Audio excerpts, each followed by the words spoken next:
masaganang buhay at mayamang paglalakbay sa ating talakayan.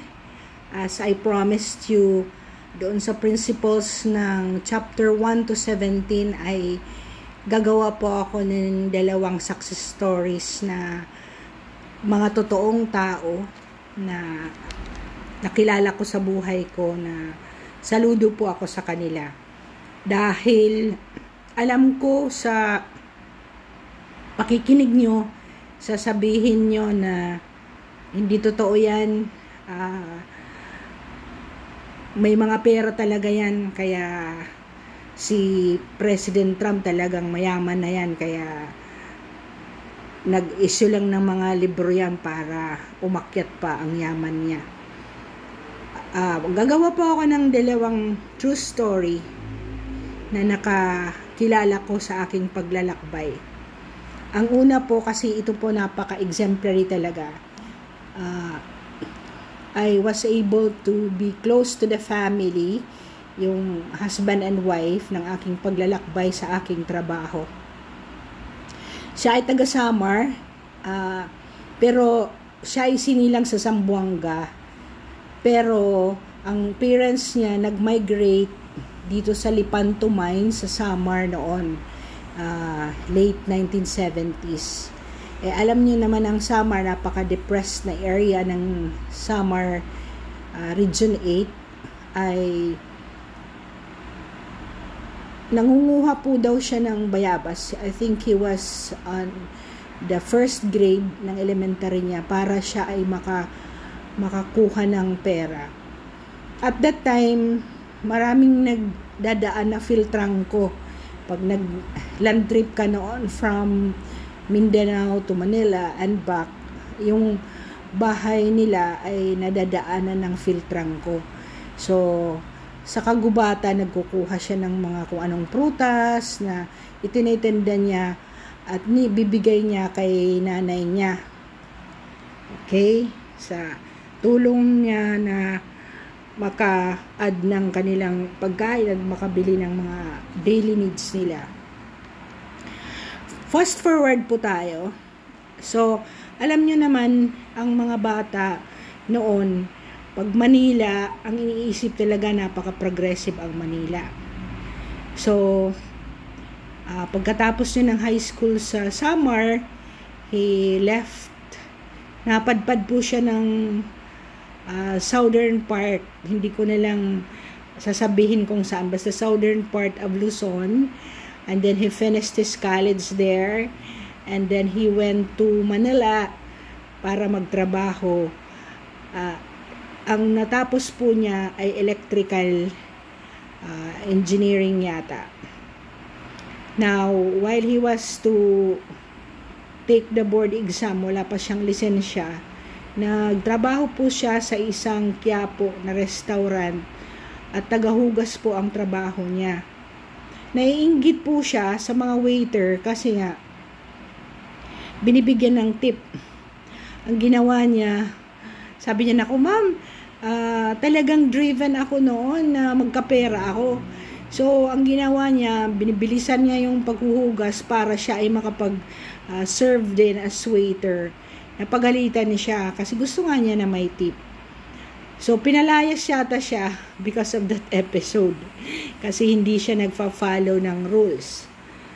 So, yun ang sinasabi ko. You need to control.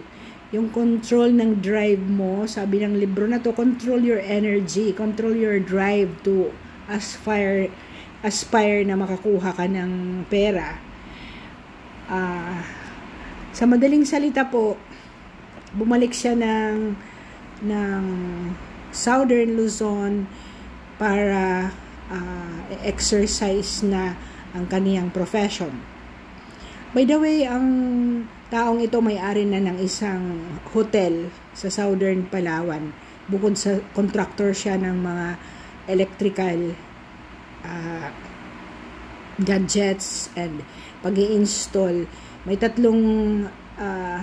services na ng company at nag-aano rin siya, bibid sa mga public highway, sa mga construction ng building, So, talagang yumaman na po. As in, yung asawa was a teacher, nag-resign po at katuwang niya din sa pag ma-manage ng kanilang mga negosyo. 4 yata ang negosyo niya.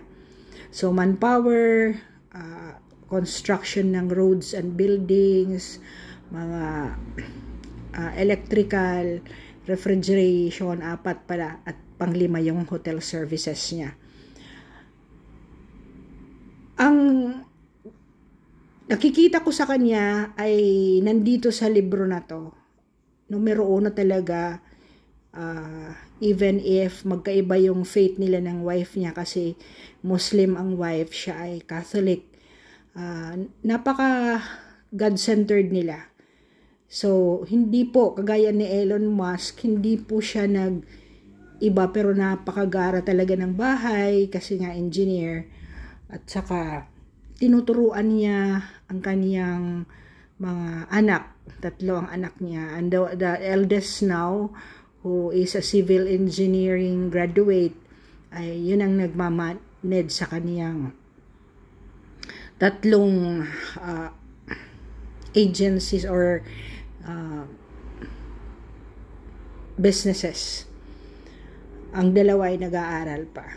So, kung inisip mo na ang mere profession o isang batang nandoon lang sa bundok ng Samar ay hindi nagsasucceed, ay mali po yun. So, nakapag-succeed po siya. Another example ay isang batang nag-shoes shine. Ang nanay niya ay taga-ano po sila, Davao. Ang nanay niya ay dressmaker, hiwalay sa father, pero 7 rin na magkakapatid. Pero from shoe shine na binibigay din niya, nagbenta din siya ng mga ice candy, and then naging pahinante siya. Ano ba yan? Yung nagkukolekta ng sa jeep. Iyon. Tapos naging driver siya. Tapos naging driver siya ng isang government agency. But he said, ayoko ng ganitong buhay na driver lang ako palagi. So, nagpaalam siya sa director niyang uncle na dinadrivean niya, at siya ay nag-aral, naging accounting major, and then he joined the corporation, at sa madaling salita, naging manager. So, dito sa libro na to, sabi ni Robert Kiyosaki, kung hindi ka talaga driven na magnegosyo, huwag mong pilitin. But ensure that you diversify, i-expand mo kung ano meron ka. To make the story short, nang maging nag-retire na po siya kasi may enough money na rin siya, at nakapagtapos yung 3 anak niya, isa lang yung anak niya nag-work, going to school. So he built yung 2 units ng bahay nila, ay ginawa niyang apartment. So see, from Amir, ganitong buhay ay pwede palang umudlad. Ang pinakagrabe talaga yung taga-Samar na meron ng hotel ngayon sa Southern Luzon. With all that, I hope you're inspired na anything is possible if you're driven by that mission, vision, and goal na ikaw ay umangat ang buhay. May the force of the universe be upon you. A subscription will prompt your wall. Kung meron po akong bagong mga last chapters ng libro na to, sana na sundan nyo from chapters 1, including the English versions, the short videos, and I would like to finish this as much as Iwan, kasi alam ko pagod ka na rin sa kababalik. With that, I hope I have multiplied your education by watching this channel. Ang next ko po na segment ay Feng Shui at saka health or how to exercise, na sana kung hindi ka pa po